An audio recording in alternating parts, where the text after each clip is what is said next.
जय हिंद मेरे प्यारे साथियों।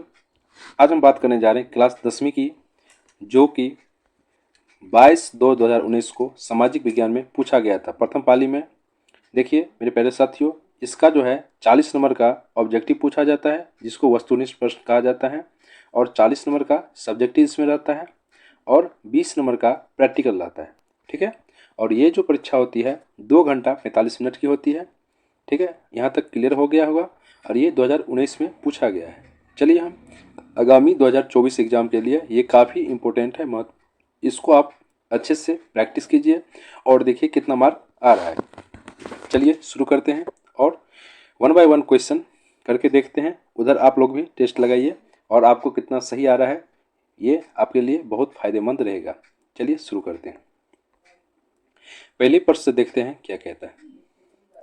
पहला प्रश्न क्या कहता है, सविनय अवज्ञा आंदोलन किस यात्रा से शुरू हुआ था। देखिए मेरे प्यारे साथियों, ये 1930 ईस्वी को दांडी की यात्रा से शुरू किया गया था। यहाँ तक क्लियर है, यहाँ तक क्लियर हो गया। अब हम दूसरे प्रश्न की तरफ चलते हैं। दूसरा प्रश्न कहता है, जालियांवाला बाग हत्याकांड कब हुआ था। देखिए जालियांवाला बाग जो है 13 अप्रैल 1919 ईस्वी को हुआ था। ठीक है, डॉक्टर किचलू और सतपाल मलिक को गिरफ्तार कर लिया गया था, जिसके विरोध में ये आंदोलन हुआ था। ठीक है, कहाँ पे, पंजाब में हुआ था। ठीक, अब तीसरा प्रश्न की तरफ चलते हैं। वेदों की ओर लौटो नारा किसने दिया था। ये जो है स्वामी दयानंद सरस्वती ने कहा था, वेदों की ओर लौटो। ठीक है, अब आगे चलते हैं प्रश्न पर। चौथा नंबर प्रश्न क्या कहता है, देखते हैं। किसने कहा, बिहार के विकास के बिना भारत का विकास संभव नहीं है। देखिए ये जो है डॉक्टर APJ अब्दुल कलाम जी ने कहा था, जो बिहार के विकास के बिना भारत का विकास संभव नहीं है। यहाँ तक क्लियर हो गया है।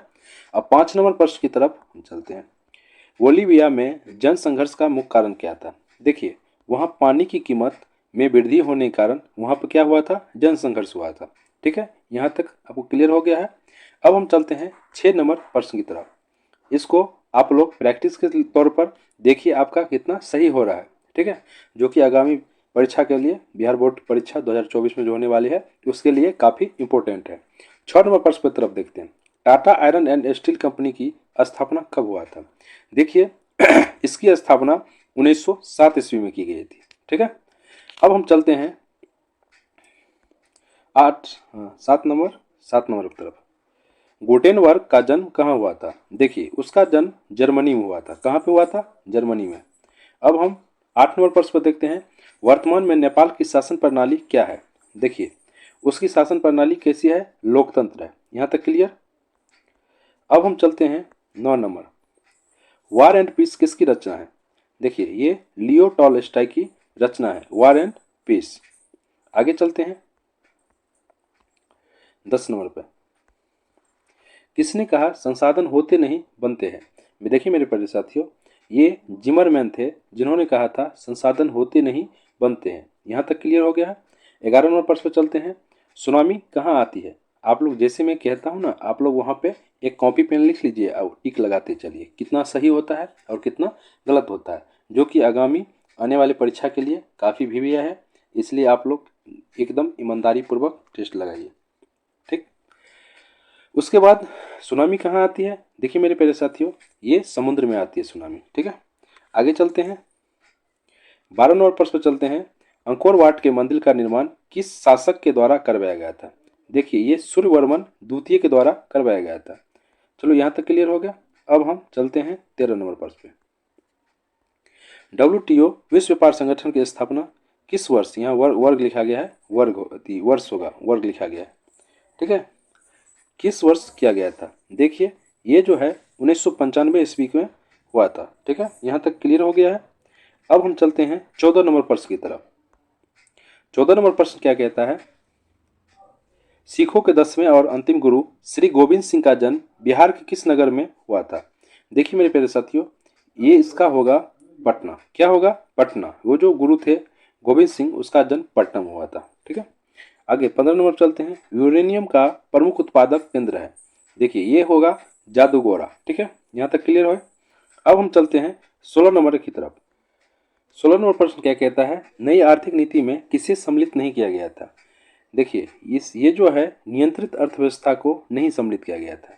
उसके बाद 17 नंबर क्या कहता है, निम्नलिखित में कौन बीमारू राज्य है। देखिए ध्यान दीजिए, बी आई से होता है बिहार, क्या हुआ, बिहार, ठीक है। एम ए से होता है एमपी, एमपी मतलब मध्य प्रदेश। आर से होता है राजस्थान। यू से होता है उड़ीसा। देखिए उड़ीसा है, मध्य प्रदेश है, बिहार है, ठीक है। तो क्या होगा, इनमें से सभी। यहाँ तक क्लियर है। अब हम 18 नंबर पर चलते हैं। भारतीय संविधान के अनुच्छेद 19 में देश के सभी नागरिकों को मूल अधिकार दिया गया, स्वतंत्रता का अधिकार दिया गया। यहाँ तक क्लियर। अब 19 नंबर पर चलते हैं। निम्न में से किसको प्राथमिक क्षेत्र कहा जाता है। देखिए मेरे प्यारे साथियों, ये जो है कृषि को क्या कहा जाता है, प्राथमिक क्षेत्र। औद्योगिक को द्वितीय क्षेत्र में रखा गया, सेवा को तृतीय क्षेत्र में रखा। आर्थिक विकास में आजकल के समय में सेवा क्षेत्र का योगदान काफ़ी ज़्यादा है, ठीक है। और जब आज़ादी हुआ था उस टाइम कृषि क्षेत्र का ज़्यादा था।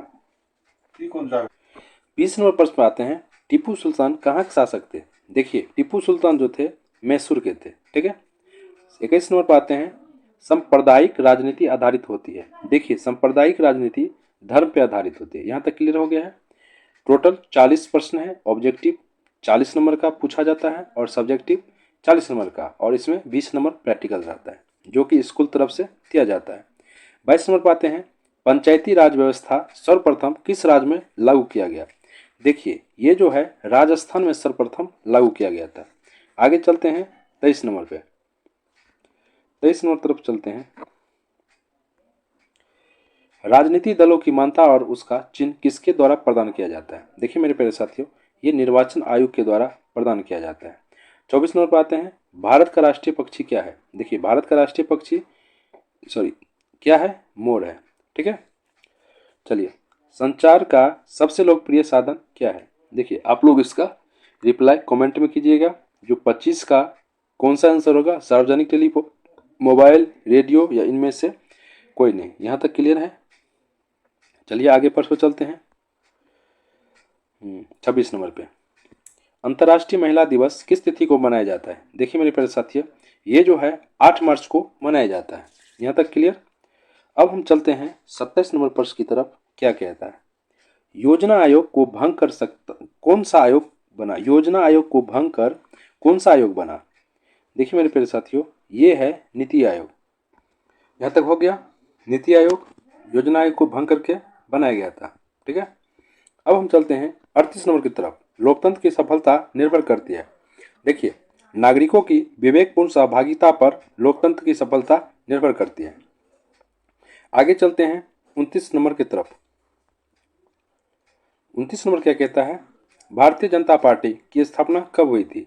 देखिए मेरे प्यारे साथियों, ये जो है 1980 ईस्वी में भारतीय जनता पार्टी की स्थापना हुई थी। एक चीज और याद रखिएगा इसमें, 6 अप्रैल, ये भी याद रखिएगा, ठीक है। 6 अप्रैल 1980 ईस्वी में भारतीय जनता पार्टी की स्थापना हुई थी। आगे चलते हैं 30 नंबर की तरफ। 30 नंबर प्रश्न क्या कहता है, सूचना का अधिकार अधिनियम कानून कब लागू हुआ था। देखिए मेरे प्यारे साथियों, ये जो है 2005, इसका तारीख भी याद रखिएगा, 12 अक्टूबर 2005। कितना अक्टूबर, 12 अक्टूबर 2005 ईस्वी को, ठीक है। यहाँ तक क्लियर हो गया है। अब हम चलते हैं 31 नंबर की तरफ।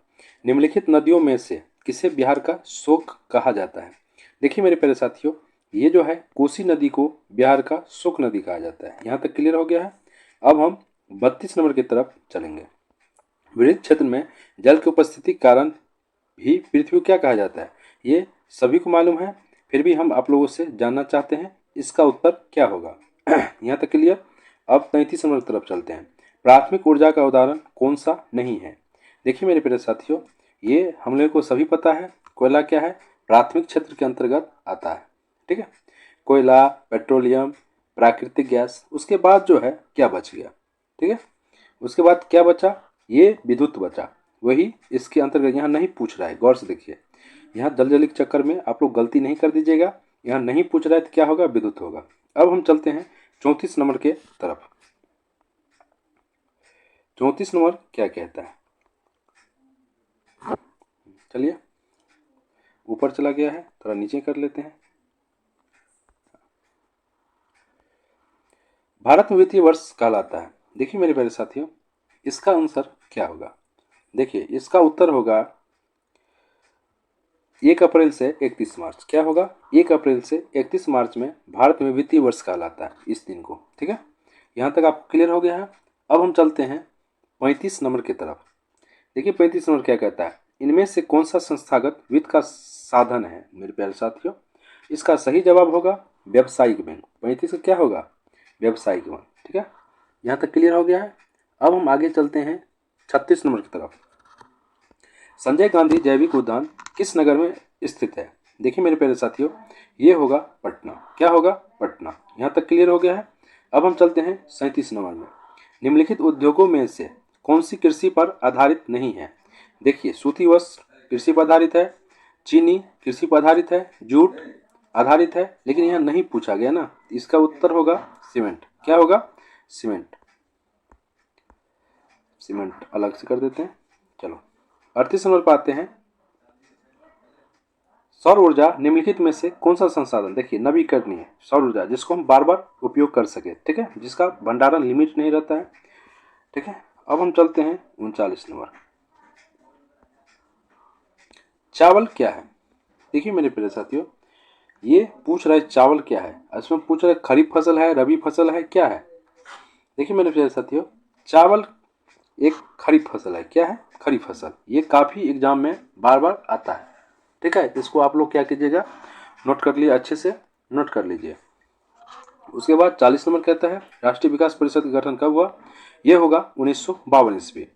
चलिए आई होप इतना आशा करते हैं यहाँ तक आपको क्लियर समझ गया होगा, और इसको आप लोग बार बार वीडियो देख के प्रैक्टिस करते रहिए, और मैं अगले सीरीज इसमें अपलोड करता रहूँगा, जो कि आगामी परीक्षा में आपका बहुत मदद करेगा। ठीक है, चलिए bye bye, take care, love you.